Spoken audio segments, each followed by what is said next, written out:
When a black woman found a lost boy crying alone in the park, she thought she was doing the right thing. But his racist father's explosive accusations of a shocking crime turned her act of kindness into a living nightmare.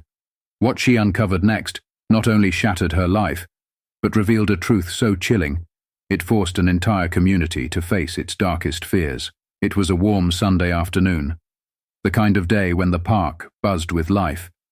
Children laughing on the swings, joggers pounding the trails, and families spread out on picnic blankets. Amid the liveliness, a black woman named Lisa sat alone on a wooden bench, sipping her coffee and flipping through a worn novel. The park had always been her escape, a place to breathe and reflect, away from the noise of her everyday life.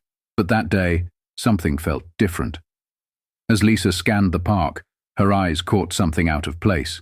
A small boy, maybe 6 or 7, sitting under a tree near the edge of the playground.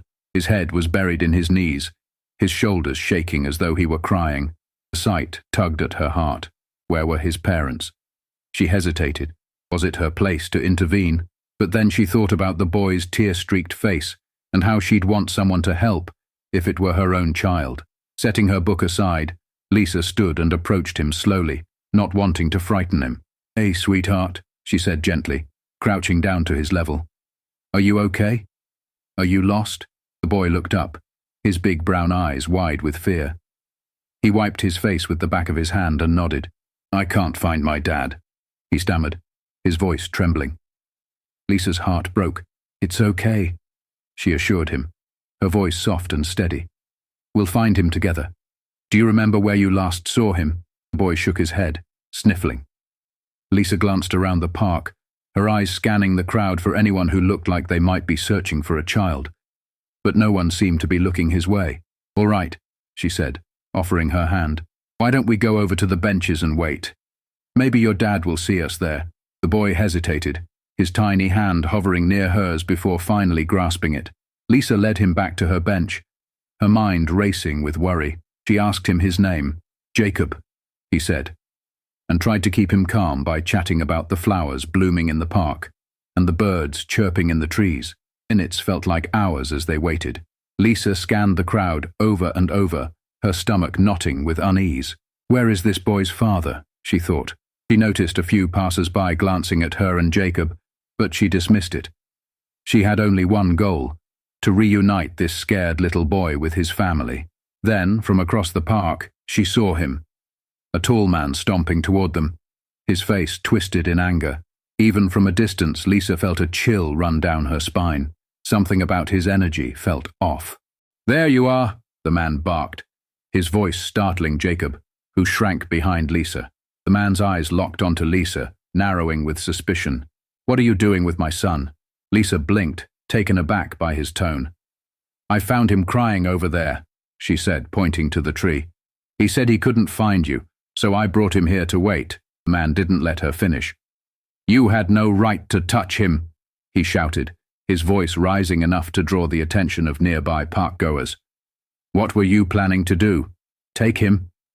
Lisa froze, stunned by the accusation. "No, of course not," she said, her voice shaking. "I was just trying to help." "Help?" The man scoffed, stepping closer, his towering frame looming over her. "A black woman like you hanging around with my son. What kind of help is that supposed to be?" Gasps rippled through the small crowd that had started to gather. Lisa felt her cheeks burn with humiliation and rage. She glanced at Jacob, who was now clutching her arm, tears streaming down his face. "Sir, I think you're misunderstanding." "Misunderstanding?" The man spat, cutting her off. "I know exactly what this is. You're trying to kidnap him, aren't you?" Lisa's chest tightened, her breath catching in her throat. The word kidnap echoed in her ears like a gunshot. Around her, the murmurs of the crowd grew louder. People whispered, pointed, and stared, their faces a mixture of confusion and judgment. "I would never—" Lisa tried to explain, but her words were drowned out by the man's shouting. "Someone call the police!" the man yelled, pulling Jacob away from her. "This woman was about to take my son," Jacob screamed. "No, Daddy, stop!" She was helping me, but his voice was lost in the chaos. Lisa stood there, frozen in shock, as everything she'd done out of compassion was twisted into something sinister. As the crowd grew, her heart raced. This wasn't just a misunderstanding. It was turning into a nightmare. Lisa's world seemed to slow down as the man's accusations echoed through the park.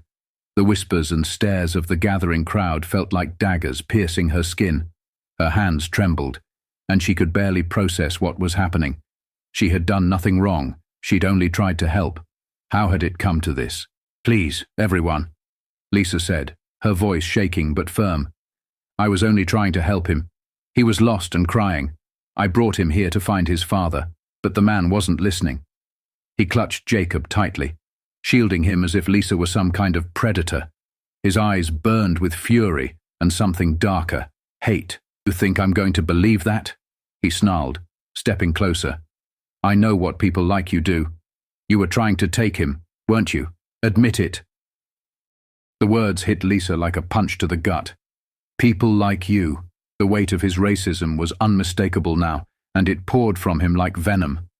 Lisa shook her head, her voice breaking. "You're wrong. I would never hurt a child. Never." Before she could say more, the piercing wail of sirens filled the air. Her heart sank. Someone had called the police. Jacob clung to his father, still crying. "Daddy, stop. She helped me. She didn't do anything." His pleas fell on deaf ears. The man didn't even glance at his son.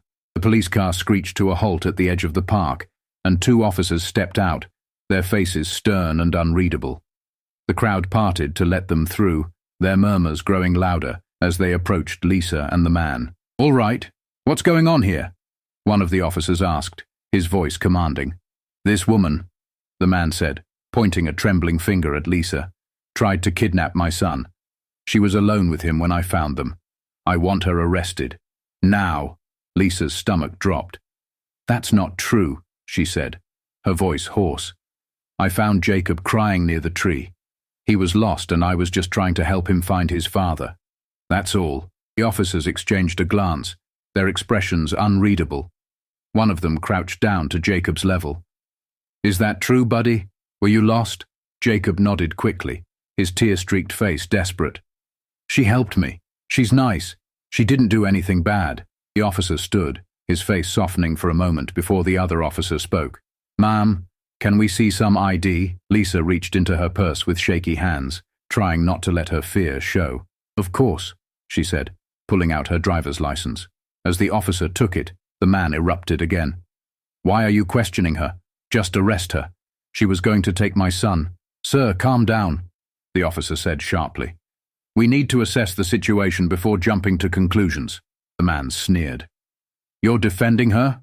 A woman like that? Unbelievable." Lisa's breath caught in her throat. The crowd around her grew quieter, but their stares burned hotter than ever. She wanted to explain herself, to scream the truth, but the words felt stuck, buried under the weight of his accusations. After what felt like an eternity, the officer handed her ID back. "Ma'am, we'll need you to stay here while we sort this out." Lisa nodded, her voice barely above a whisper. "I understand." The other officer turned to the man. "Do you have proof of any wrongdoing, sir? Any witnesses who saw what happened?" The man faltered, his confidence wavering for the first time. "I saw her with him," he stammered. "That's proof enough," the officer frowned. "So, you didn't see her take him, and your son says she was helping. Is that correct?" Jacob tugged on his father's sleeve, his small voice trembling. "Daddy, she's telling the truth. I was scared, and she stayed with me." But the man yanked his arm away, his face twisting with rage. "Be quiet," he snapped, his voice startling the boy. Lisa's heart broke at the sight. How could someone treat their own child like that? The officers stepped aside to confer in hushed tones, leaving Lisa standing under the weight of a dozen accusing eyes. Her chest tightened as she wondered if anyone in the crowd believed her.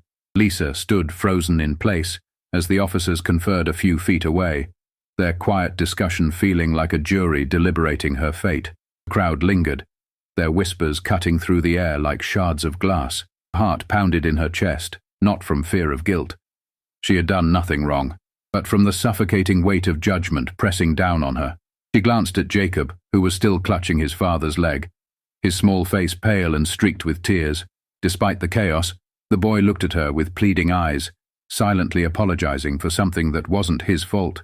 Finally, one of the officers turned back to the man.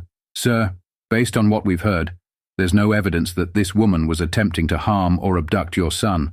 In fact, your son has repeatedly stated she was helping him." The man's face darkened, his voice trembling with fury. "You're taking her side? You don't know what she's capable of. People like her. People like me." Lisa's voice rang out before she could stop herself. Her hands were trembling, but her voice carried strength. "You don't know me.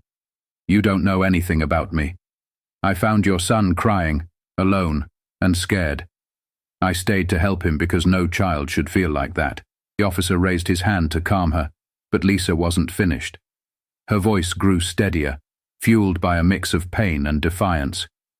"Do you know how humiliating it is to be treated like this? To have my kindness twisted into something ugly just because of the color of my skin?" The crowd fell silent, her words cutting through the tension like a blade. For the first time, a few faces softened, their stares shifting from judgment to discomfort. The officer cleared his throat, stepping between Lisa and the man. "Sir, I suggest you take a moment to calm down. Your behavior isn't helping anyone, especially your son." The man glared at the officer but didn't respond. His chest heaved with anger, but for the first time, he seemed to realize he was losing control of the narrative. Jacob, who had been watching everything with wide, tear-filled eyes, suddenly spoke up. "Daddy, stop! She didn't do anything wrong." His voice cracked, and he pulled away from his father, running to Lisa's side. The man's face turned crimson. "Jacob, get back here!" But Jacob clung to Lisa's arm, looking up at her with a mixture of fear and gratitude. "Thank you," he whispered, his voice trembling. "Thank you for helping me." Lisa blinked back tears, her heart aching for the boy. She placed a gentle hand on his shoulder, crouching to meet his eye. "You're welcome, Jacob. You didn't do anything wrong, okay?" The officers exchanged another glance, the situation shifting in a way no one expected. One of them stepped forward, his tone firm. "Sir, I need to remind you that false accusations are a serious matter. From everything we've gathered, this woman acted out of kindness and concern for your son." The man opened his mouth to argue but stopped short. His eyes darted to the crowd, where people were now murmuring not about Lisa, but about him. "She's right, you know," an older woman in the crowd said. Her voice wasn't loud, but it carried the weight of quiet conviction. If she hadn't stepped in, who knows what could have happened to that boy? Another voice chimed in. "Yeah, she stayed with him when he needed help." "Where were you?" The man's confidence wavered. He took a step back, his bluster shrinking under the weight of the crowd's shifting opinion. For the first time, he looked unsure, even embarrassed. Lisa exhaled slowly, her shoulders still tense. She wasn't ready to let her guard down, not yet. "Am I free to go?" she asked the officers, her voice steady but weary. The officer nodded. "Yes, ma'am. You're free to go." Lisa stood, her legs shaky but strong enough to hold her. She looked down at Jacob, who was still clinging to her arm. "Your dad is here now," she said gently. "You're safe." Jacob nodded reluctantly and let go of her arm, walking slowly back to his father. As Lisa turned to leave, the man's voice stopped her. It was quieter now, almost hesitant. "Wait." She turned, her eyes narrowing. For a moment he looked like he wanted to say something, an apology maybe. But his pride held him back. He cleared his throat and muttered, "Thanks for helping my son." Lisa stared at him for a moment, her expression unreadable. "Take care of him," she said simply, then walked away, leaving the crowd and the chaos behind. Lisa left the park that day feeling a mix of exhaustion, anger, and sadness. Her mind replayed the man's hateful words, the stares of the crowd, and the weight of Jacob's trembling gratitude. She had only wanted to help, but her kindness had been twisted into something ugly by the poison of prejudice. She thought it was over, that she could put the nightmare behind her. But 2 days later, her phone buzzed with an unknown number. "Hello?" she answered cautiously. "Is this Lisa Brown?" a woman's voice asked. It was soft, but carried an undercurrent of tension. "Yes. Who's this?" "This is Karen Green from Child Protective Services," the woman said. I believe you were involved in an incident with a child named Jacob at the park recently. Lisa's stomach dropped. Yes, I was. Is he okay? The woman hesitated. That's why I'm calling. I'd like to meet with you.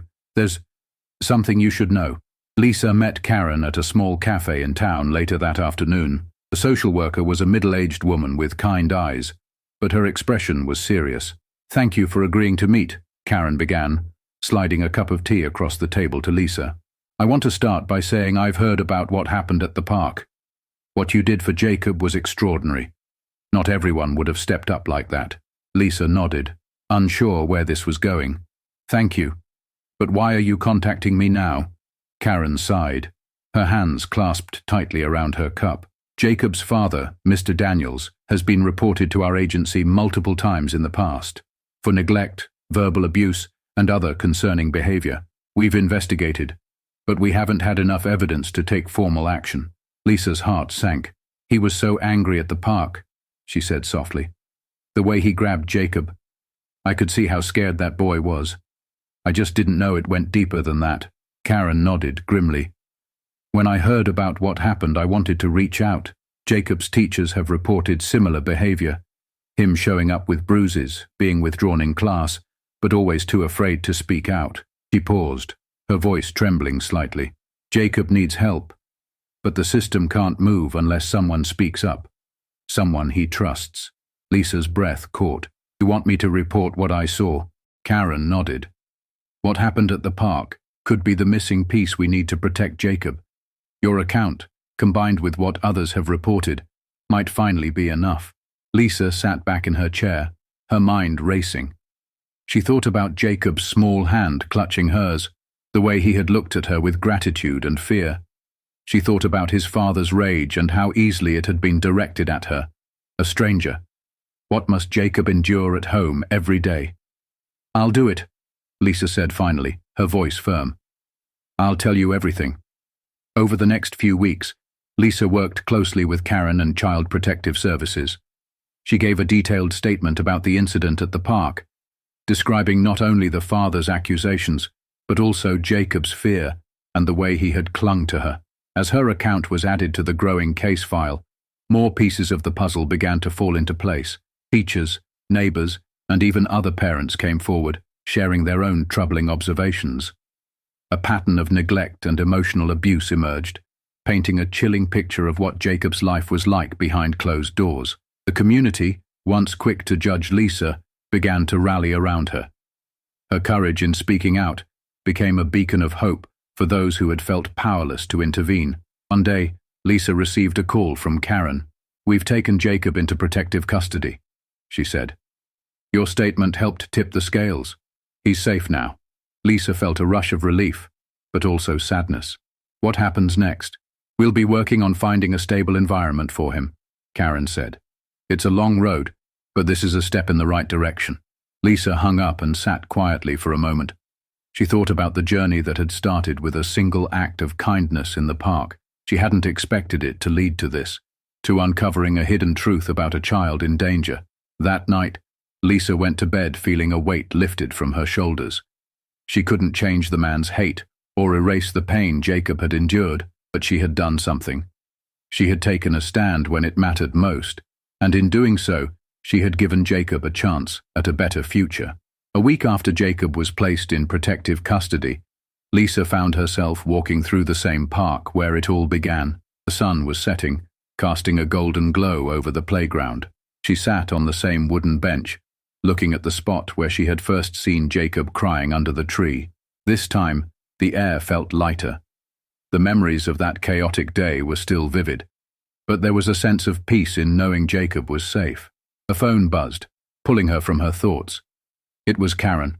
Hi, Lisa, Karen said warmly. I just wanted to let you know that Jacob's doing well. He's staying with a foster family for now, a kind couple who have experience with children from difficult situations. He asked me to tell you something. Lisa leaned forward, her heart pounding. What is it? He said, Please tell Miss Lisa thank you for saving me. Tears welled in Lisa's eyes. I didn't do anything extraordinary, she said softly. You did more than you realize, Karen replied. You didn't just save him that day in the park. You gave him hope, Lisa. And sometimes, that's the most extraordinary thing of all. In the weeks that followed, Lisa's story began to ripple through the community in unexpected ways. The incident at the park, once fueled by judgment and misunderstanding, became a catalyst for conversations about racism, prejudice, and the courage it takes to act against them. At a town meeting organized by local activists, Lisa was invited to speak. Standing before the crowd, she felt a wave of nervousness, but also determination. "I didn't plan to become the center of this story," she began, her voice steady. "I was just a woman in a park who saw a child in need. But what happened that day showed me how deeply our biases can blind us to the truth, and how dangerous that blindness can be." She paused, scanning the faces in the room. "The accusations I faced weren't just about me. They were about a system that has taught us to see each other through the lens of fear and hatred instead of compassion and humanity. We have to do better, for each other, and for kids like Jacob who deserve to grow up in a world that protects them, not fails them." The audience erupted into applause. People stood, clapping and wiping away tears. Lisa's words had struck a chord, not just as a call to action, but as a reminder of the power of kindness and courage in the face of adversity. Months later, Lisa received a handwritten note in the mail. It was from Jacob. Messy, childlike handwriting read, "Dear Miss Lisa, thank you for helping me that day. I'm happy now. I miss my dad. But I know it's better this way. You're my hero. Love, Jacob." Lisa clutched the note to her chest, tears streaming down her face. She realized then that the pain and humiliation she had endured were worth it. One small act of kindness had saved a child's life and ignited a movement in her community. The story of Lisa and Jacob wasn't just about a single act of kindness or a single moment of hate. It was a story about the strength it takes to stand up for what's right, even when the odds are stacked against you. For Lisa, the experience had changed her. She had faced fear, judgment, and injustice, but she had also found her voice and a sense of purpose. And for Jacob, it was the beginning of a brighter, safer future, one built on hope and the kindness of a stranger who refused to turn away.